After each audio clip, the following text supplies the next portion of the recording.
Three, two, one. Hello, dear listeners. I am here. Sorry, my name is Solomon, and I am here with Eryn Dorsey. Eryn Dorsey. Awesome. And Eryn, you play. I do the voice of the Plague and Elodie Rakoto. Awesome. So this is really cool for me because you've worked with me for a few projects actually, but I've never talked to you until just this very second. You were in this Overwatch musical I did, and you're in a project of mine that has not come out yet, but will hopefully at some point soon. Question mark, smiley face, kitten paw. So it's good. It's gonna be good to get to know you, basically. The first question I ask everyone when I do this with, and I think you're the ninth one, is how much did you know about Dead by Daylight before you started this podcast adventure? So I've never really played Dead by Daylight. I definitely I like to watch a lot of top 10 lists, like, oh, best video games to play with your friends, and or best video games to ruin friendships, or things like that. So I was aware of Dead by Daylight. I feel bad. I still haven't played it.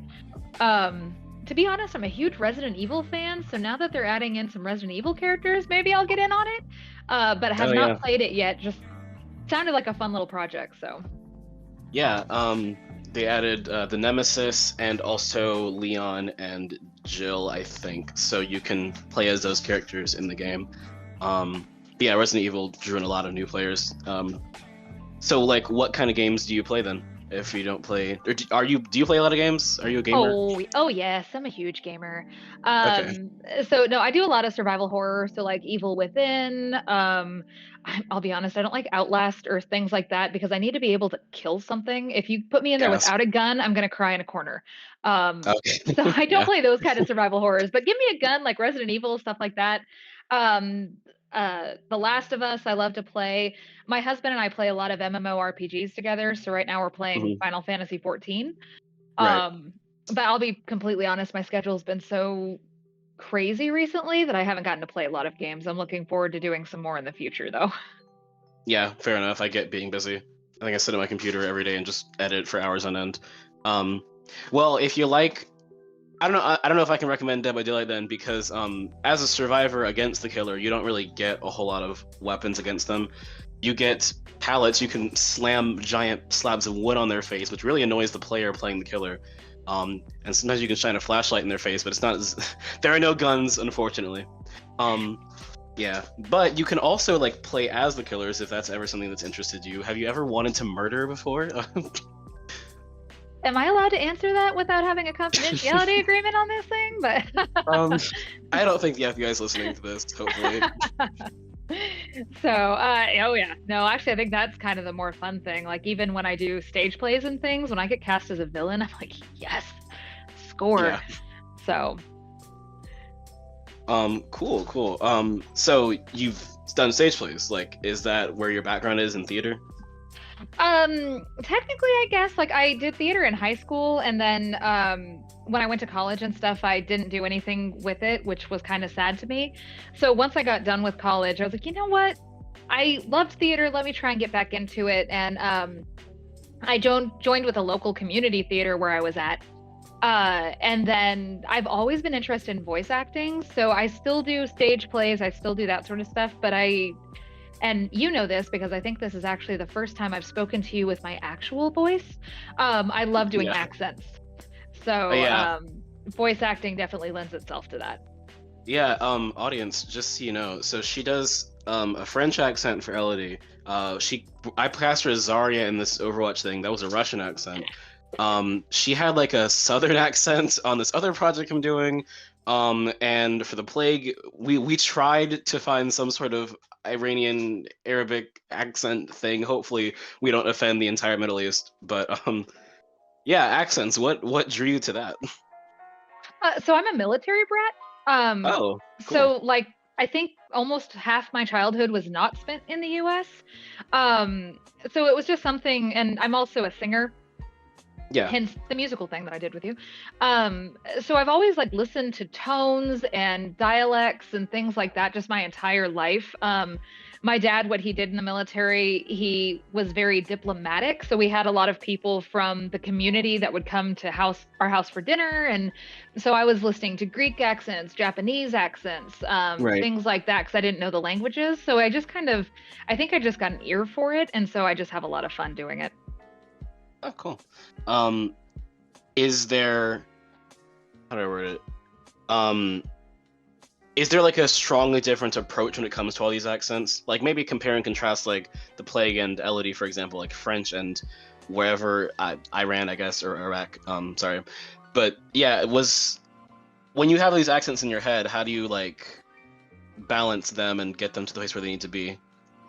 So I'm actually a very audio person. Like I know most people when they learn a new craft or something like that, they have to use their hands or they have to be able to try it out. But for me, I have to be able to hear it. Um, Right.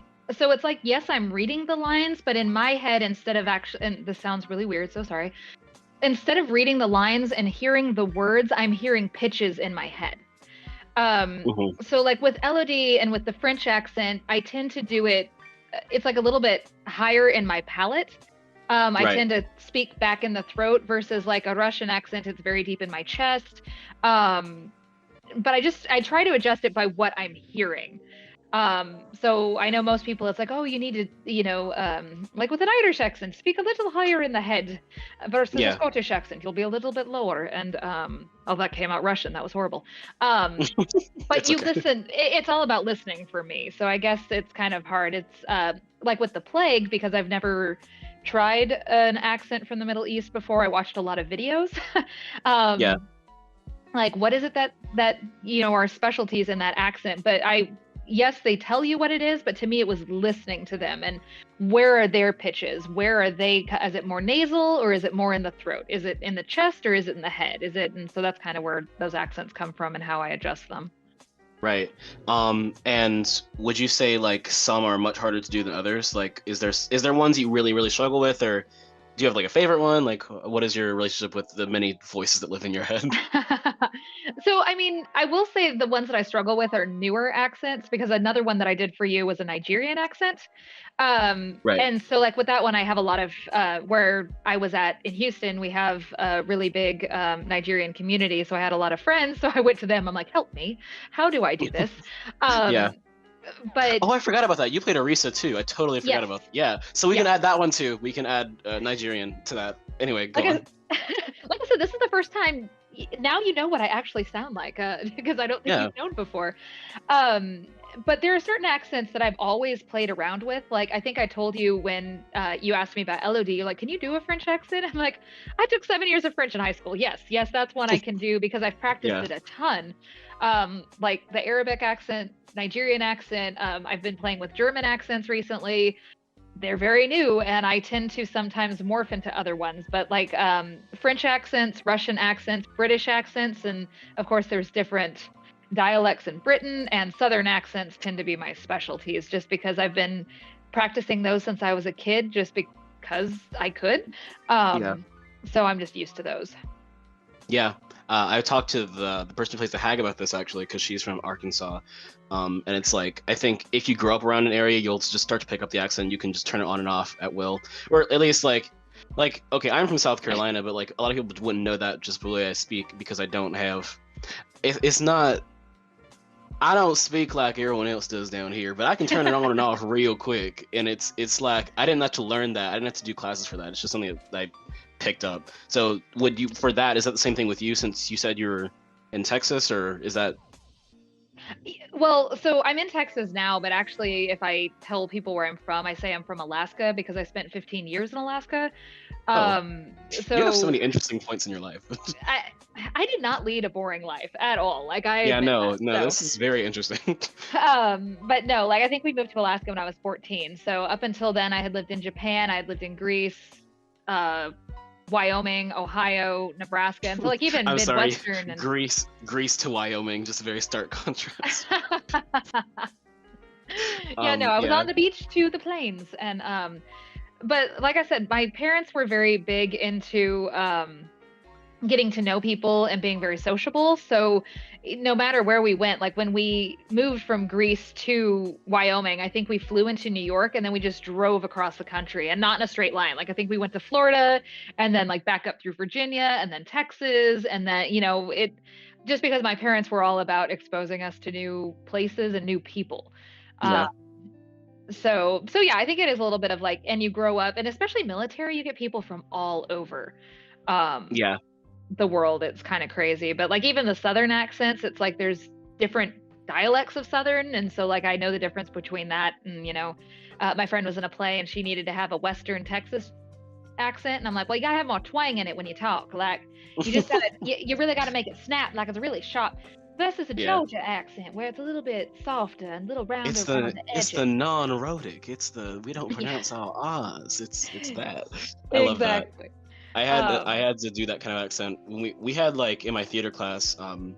We were doing Midsummer Night's Dream, but in like Athens, Georgia, instead of like Athens. So I I had that kind love of that. accent.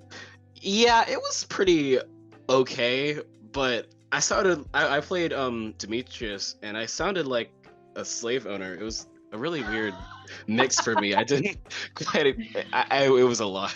Um, Oh. I had another question though for you. Hmm. It's not about me. It's about you. Um, where out of all the many places on Earth, barring Antarctica, apparently, that you have been, did you like enjoy or like have special memories for? Like, what's the place you wish you could be at currently? Oh, that's a hard question. Because I'm a huge like history nerd. So like Oh, living cool. in Greece was awesome because it's like I lived on an island called Crete. So it was an island in the middle Yeah. of the Mediterranean, but that's Kenosis is the name of the ruins there, but that's where like the Minotaur was supposed to be from Greek legend. Yeah. Okay. Um, so like we'd go on boats and to all these different ruins, which were really cool. Um, but to be honest, you asked me that, and the first thing that came into my head was Salzburg. We went Salzburg, where to is that? Austria. Okay. We went to when we left Greece, my parents also were like, okay, well, we're gonna do a world tour because the military is paying for this. So we went to Italy, Germany, Yeah. Austria, all those places. But we went to a salt mine, which Salz is salt in German. And so Okay. like they took you deep into the earth. You went almost on like these wooden slides at points because it was too steep for stairs. So you just took a slide. But that was really cool, just being able to kind of see the culture and all these different things. And um but that's surprising because that's not what I would have thought, but that's what popped into my head first. Maybe you're just secretly very salty, like I don't test me. It might come out. Who knows? Yeah. Um. Okay, I had a question related more towards your like acting side of things, right? Okay. You mentioned you like playing villains, and when I first got on Casting Call Club, one of the first things I auditioned for was this Pokemon animation thing that actually you were a part of. So I've like known of you for a while. It's like I'm meeting a celebrity. Um, Oh. uh, but in that, I guess I'm just saying you've been around the net quite a bit, voice acting wise, and I'm just wondering like what kind of villainous roles have you played and what's been like enjoyable, or maybe not even just villainous roles, but just roles in general. Like kind of what kind of roles have you played and what have you really enjoyed doing? Okay, let me think. So okay, so this is I guess a little bit more background into me is that my actual degree is in social work. So I'm a Hmm. therapist. Like I actually have my own Oh, private practice, and so like when we were getting into this, I was finishing a session with a client. So for I'm me, it's sorry. a You are lot. so ridiculously interesting. Continue. Yeah. Like I can't make up my mind on what I want to do, so it just Fair keeps enough. changing. Yeah. So for me, it's a lot more like the psychology of it because if you meet me in real life, like I would give you the shirt off my back. Oh my gosh, you're having a bad day. Here's your pint of ice cream. I'm gonna sit here. We're gonna talk. And so for me, playing a villain is so against type for me, but I love to do that. Like I love to play devil's advocate with people. I love to not argue. I don't like to get in conflict, but to say, well, have you thought about this point of view? And they're like, Yeah. well, no, because that's not my point of view. I'm like, it's not my point of view either, but have you thought about it? It's interesting. Hmm. So I mean, I like to play a lot of just mean people. But I think one of my favorite villains that I played, it's a play called Sherlock Holmes and the Suicide Club. Right. And the character that I play actually ends up being like an international hit woman. Oh, spoiler alert. Sorry, I probably should have said that. Oh well. So halfway through the play, like, you think I'm this sweet person. Oh, aren't I so cool? And then in the end, like, I kill like 4 people. Okay. So Fair enough. that was kind of a fun one because it reminded me of like serial killers. Like, oh, she tries to act like this, but in reality, she's a cold-hearted killer. So okay, so I'm assuming you spend a lot of time with psychology since you're a therapist, right? Yes. Okay, so taking your characters in this podcast, right? If Elodie or the Plague, or maybe both, let's hypothetically both, if they came to you and was like, "Hey, I need therapeutic advice," what advice would you give them? What do you think they need to work on as characters? Wow, okay, this is gonna be fun. So the Plague, at least from all like the lore readings and everything, she needs to learn about acceptance and forgiveness for herself. Because it sounds like she was trying to save the world and then it just completely morphed her into like this horrible, like, oh my gosh, I can't save people and I'm just gonna wreak havoc. And Elodie has obsessive tendencies. So Yeah. it's like, okay, you know what? It's okay to just take a day off and chill, and self-care is important. So that would probably be some of the things I would say. And do you think you're similar to these characters in that way? Like, do you struggle with those kind of things, or are your issues really different? Not to get too personal, but no. I'm an open book too, so that's another thing that's fun with killers, where it's like, oh, I've got the secret side. It's like, you meet me, I just tell you everything about me. Yeah, same. I'll be honest, Elodie, I'm probably a little bit like, because she's all about, we need to do this to save the world and save our friends, and it's important, but then isn't seeing the obvious things. I think that can sometimes be me. Is like, I'm so focused on what I have to do. This is what that, it's like, oh yeah, maybe I can relax. Maybe I can take a day off, all right.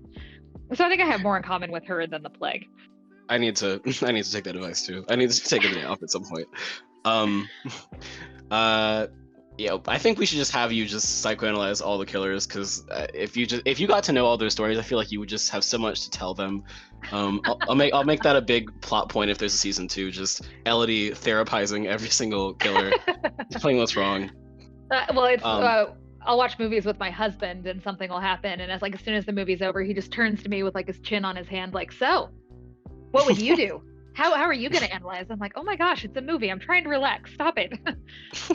No, I have this problem where I can't like watch movies without analyzing them. Like, I can't just turn my brain off and enjoy. I have to be looking at like the cinematography, the cinematic choices, the acting choices, the psychology behind the characters. It's just, I'm in that phase right now. So yeah, that's all right. Let me see. What else can I pry from you? So I think a lot of people I've met want to become therapists.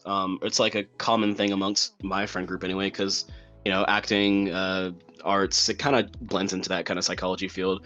Do you have any like tips on doing that and being a therapist? Because I know it's a job that people like want to do. So yeah. So my whole thing with therapy is you got to realize that it's not about you.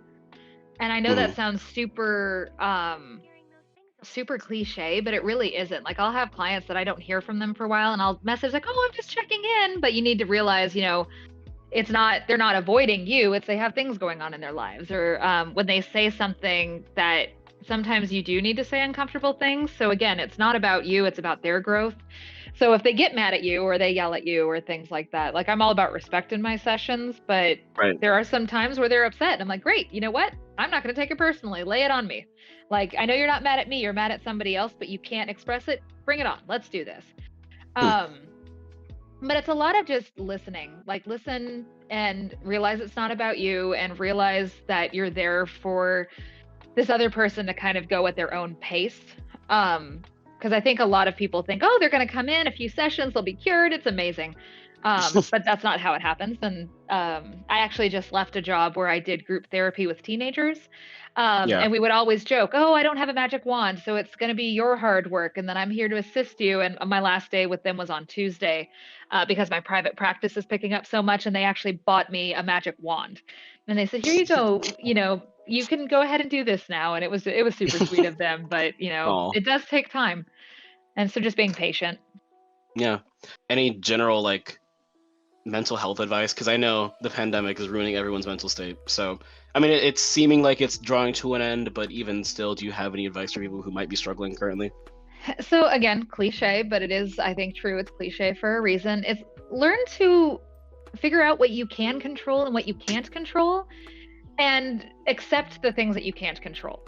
So kind of like when I actually started to really, like you said, I had kind of been around a little bit in voice acting just for, I do this for fun. For me, Yeah. this is self-care. Like I enjoy this. This is something that makes me happy.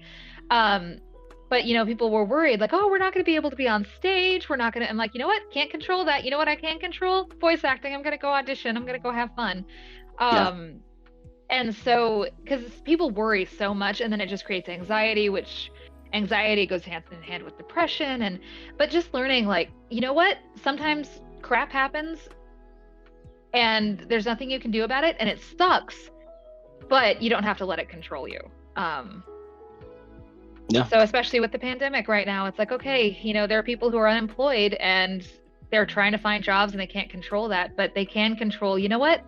I don't have money right now, but while I wait for this to happen, I could read a book or do something that I enjoy and try to take my mind off of it at times. Does it change anything? No, but it does kind of help support that mental health side for you. It is certainly very good. What mental health advice would you give to all the fucking psychopaths we have on the podcast who are murdering people and shit? all the killers of Dead by Daylight. Any advice for them? Don't lash out at other people for your own issues. Ooh, wow, call them out. Call them out. Okay. I see you, killers. I see you. No, I just, like I said, that's what I always think is so interesting about playing villains and killers and things like that, is because they all have their own agendas. And I think, and Yeah. this sounds super stupid, but I just still remember when I was 14, I started to get introduced into anime. Hmm. And the anime series that really like struck a chord with me and I think kind of got me interested in that thing and looking at the psychology of it was Magic Knight Ray Earth. Uh, And have you ever seen that one? no, I have no idea what that is. Okay. It's a super old one. It's Clamp. So Cardcaptor Sakura, X, all of them, but it's one of their older ones. But it's these three girls that they're taken to a magical world to save the world because the princess was kidnapped and da da da da da, just super dumb like that. But then when Yeah. you get to the end, and again, spoiler alerts, people, if you haven't seen it, Spoiler. um, Everyone spoiler right now. right, Spoiler. spoiler. But you get to the end, and it turns out the villain that they end up killing was actually the lover of the princess, and he was Oh. trying to protect her because she was going to sacrifice her life because this magic world is she has to concentrate on it fully for it to be a happy place, and she felt guilty that she couldn't, so she was going to kill herself. Oh. So all of his villainous stuff was to save the woman he loved. Oh. And you get to the end, and it's like the hero's like, "Yes, we killed him." Wait, he wasn't a bad guy? Wait, he was actually doing good. Okay, wait, are we the bad guys? Oh no, this sucks. Yeah, one of Um, those endings.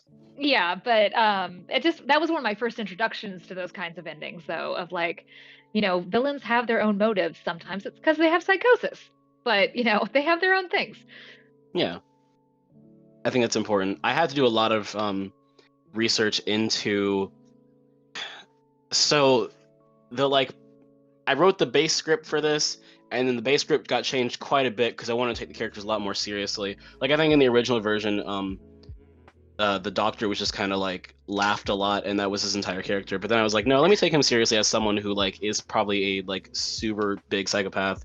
And so I had to like look into a lot of the psychology of those kind of things and serial killers and murderers, and it all got very depressing just very quickly. Um, but um, do you think in general, like, you've seen good written depictions of these people and their psychoses? Because I'm not sure how well, and you probably have a better lens on this. I'm not sure how well they're like represented and viewed in media. Like, a lot of times just boils down to, oh, they're just crazy. But it's like, Mhm. do you see better representation of that kind of thing? I'm not sure how many sociopaths you talk to on a daily basis, but Right, right. Well, and what I think is so interesting about this podcast, though, is the fact that it's like, oh no, we're getting to know these people. Like, oh, we're into, like, I think it's the funny thing with the plague. A lot of her lines is, okay, and then plague, like, please don't call me that. Please, I don't want that to be my identity. Can you just stop and like call me by my actual name? And can yeah, you, it's all these preconceived, but I think that's what's so fun about this is you think you have an idea of what these people are like, and then when you kind of see their motivations or you see where their backgrounds are coming from, it's like, oh, okay, yeah, I never thought of it that way. That's kind of fun. Yeah. But no, I think it's actually pretty cool. I like the scripts and how everything is written and how they portrays the different characters. Cool, good. I wanted to ask too, so okay. You play the plague and she's very, very like faith-based. Has faith ever been like a huge part of your life at all, or are you opposite of her in that way? Oh, that's a difficult question. Because when I said my father did very diplomatic stuff, he was a chaplain in the military.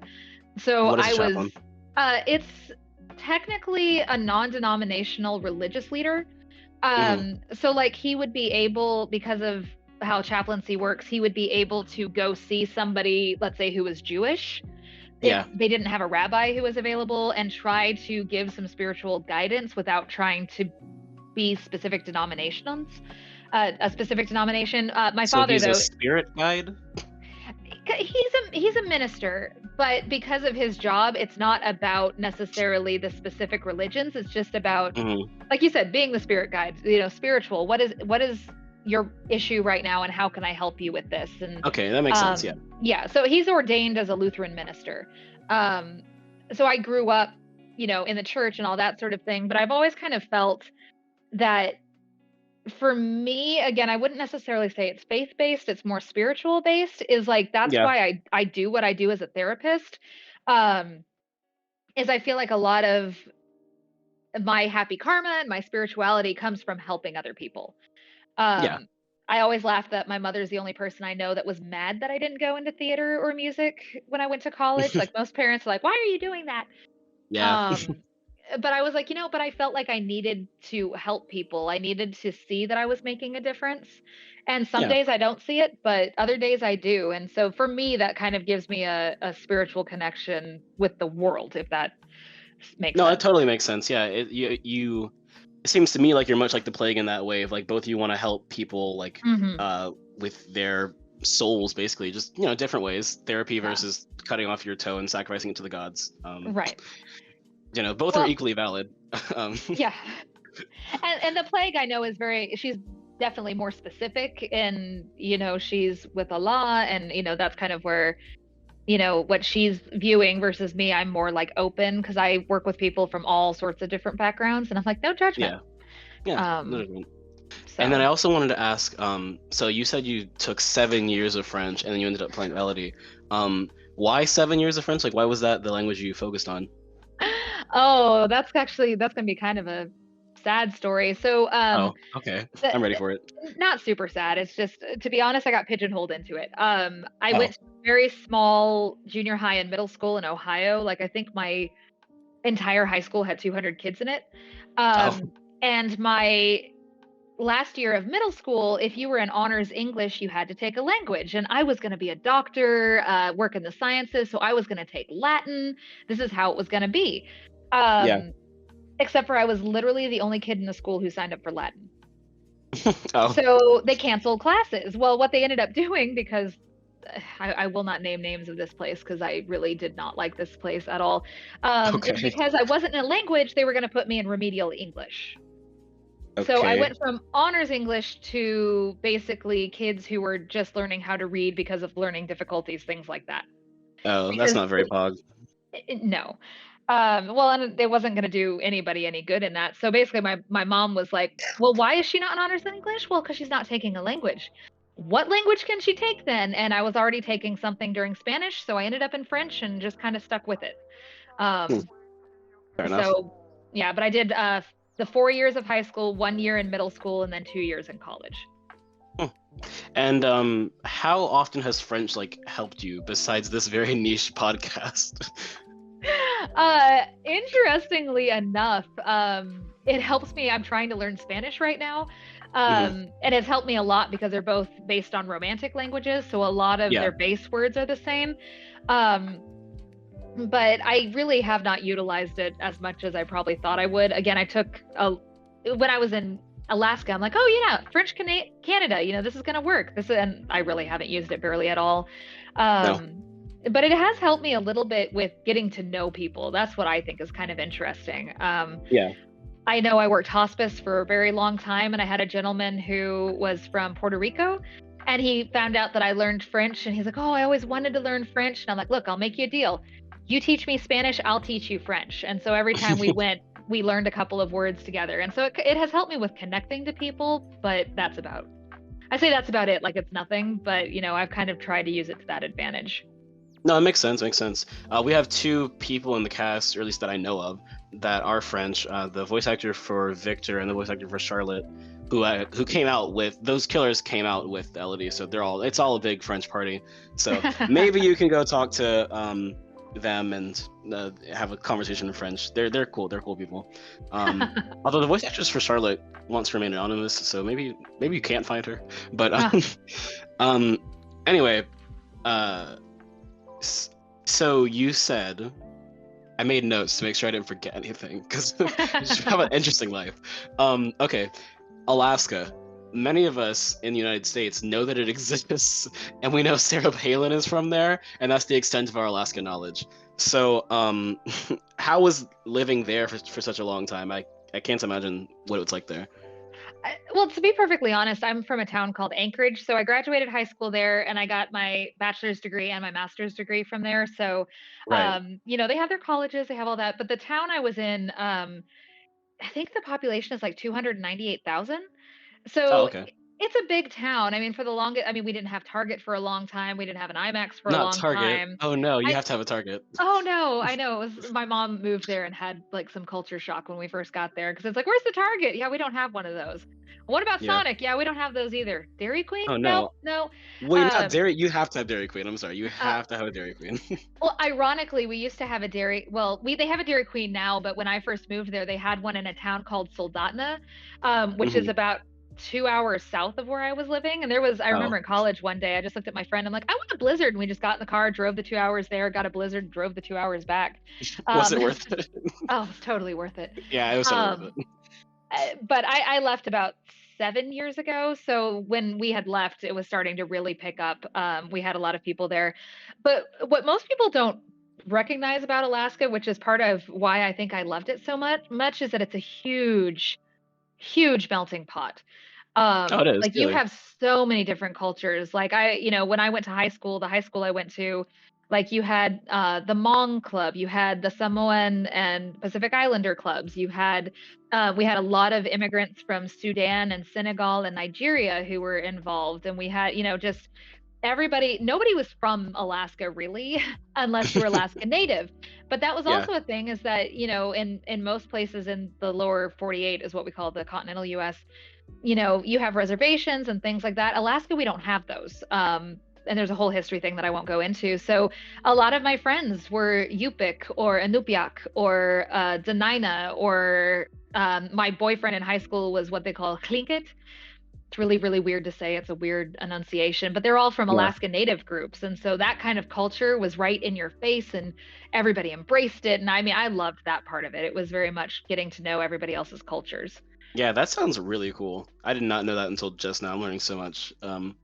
Wow. Yeah, that's awesome. Cool.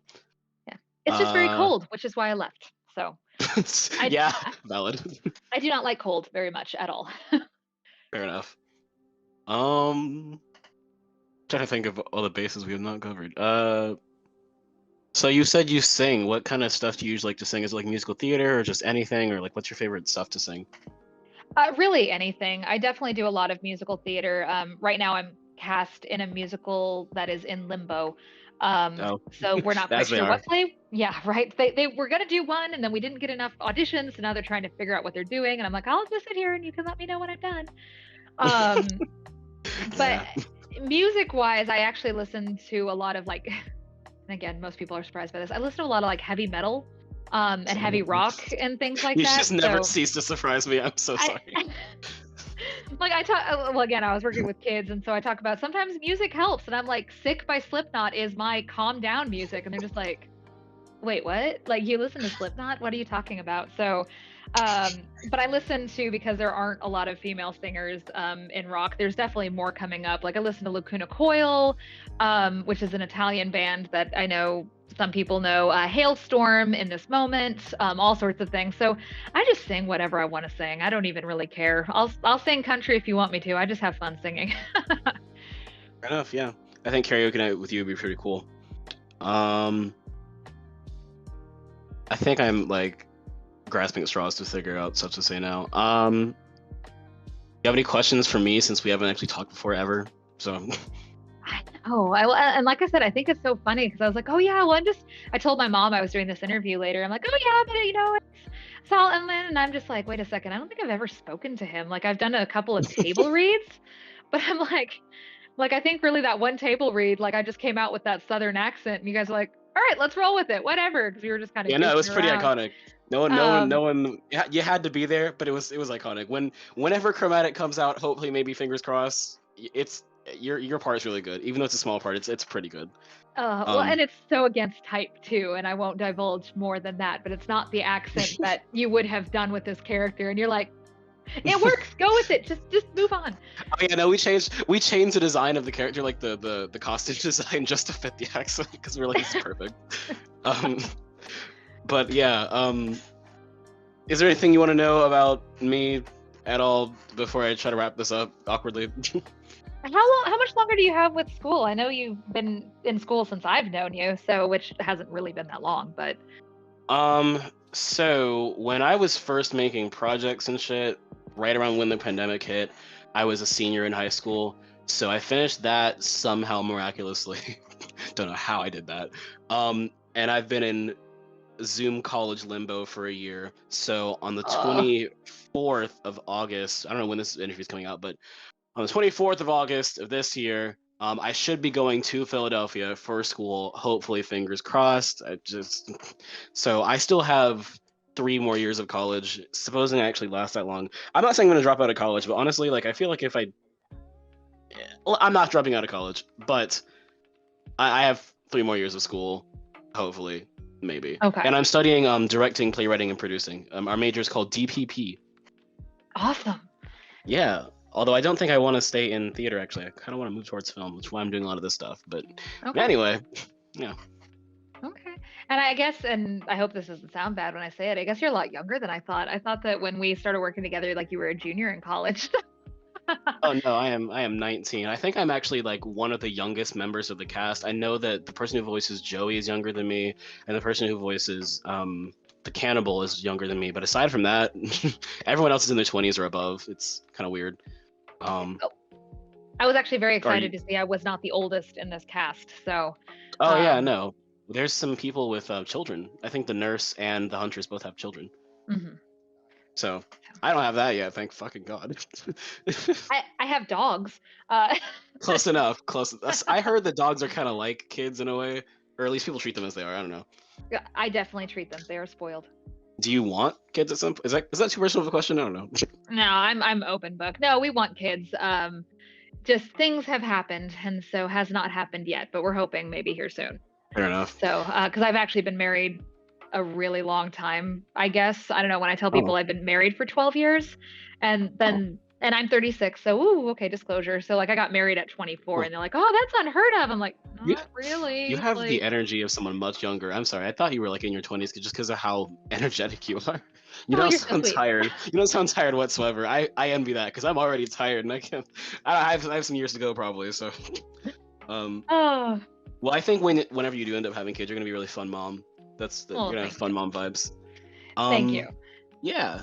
Cool. I'm officially out of things to say. So I want to wrap up by asking you, what general statement do you want to make towards anyone listening? This can be like to voice acting or to life in general or to women. I don't know. Just whoever you want to speak to right now. You have empowerment. Empowerment. Period. No, I don't know. I guess my whole thing is like it's never too late to go have fun. Like I said, I mean, I got my degree and I actually graduated from college with my master's when I was 29 because I couldn't make up my darn mind. Like I think there's 6 degrees that I'm about one semester away from completing. What just the because hell? I couldn't Sorry, make up that's my mind. no, but you're Um, so interesting. Continue. yeah, accounting, history, nursing, computer science, engineering, like all sorts of things. Like I don't know what I want to do. But my whole thing is like I went back finally in my 30s to theater and I'm having a blast and like I'm doing the voice acting and like I said, I'm one of the older people there in most groups and but you know what? I don't care. It's fun. I'm enjoying it. Nobody can get my vibe down, so that's what I do. So don't feel Yeah. like people are judging you, especially with voice acting. Do the weird voices. I do it in my therapy sessions. I know that sounds really weird, but like with my teens when they'd start to get off topic, I'm like, all right, y'all, we need to get to this together. Come on, get it together. We need, and they just look at me like, okay, like what are we doing here? I would look Um, at you too, not gonna lie. But you know. that's why I do it. But I mean, I'm Yeah. not a, don't be afraid to sound silly. Don't be afraid to do things you like. Don't let people get you down that way. Yeah. That would be my closing. Voice acting, anybody. If you think skydiving's fun, you go do it. I got phobias, so I'm not. But you go do you. You want to psychoanalyze that phobia of falling out of a plane? I like life. That's about where I'm gonna Yeah, go with that's it. No. very, very valid. Yeah. Okay. Yeah, good advice overall. Thank you, Eryn, for talking to us. Yeah, and hopefully you guys have listened to her episode of the podcast whenever it comes out, whenever this interview has dropped. Cool. Thank you so much. All right, my pleasure. Thank you.